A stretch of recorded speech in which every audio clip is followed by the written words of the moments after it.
Iki kintu abantu ntibacibaza.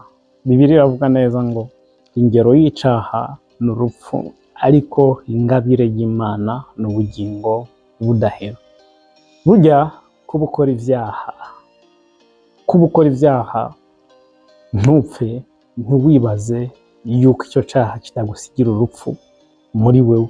Mu maso y'umubiri turakubona mu by'ukuri ko ukiri muzima, yego, ariko mu buryo bw'impwemu uba wapfuye, uba watakaje ubumana uba ufise muri wewe, uba watakaje imigenderanire uba ufise n'Imana.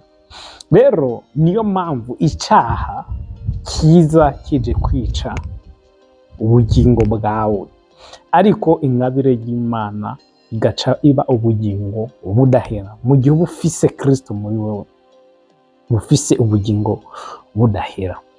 Bibiliya iravuga neza ngo kuko Adamu wa mbere yatuzaniye icaha, niko Adamu wa kabiri yatuzaniye ubugingo. Adamu akimara kutumvira Imana byazanye urupfu. Uyu munsi niyo mpamvu abantu bose, umuntu atarakira Yesu Kristo aba ari umunyabyaha, kuko afise kamere y'icaha kuva kuri Adamu. Ntaraca uwo mugozi uri hagati yiwe na Adamu hama yihuze na Yesu Kristo.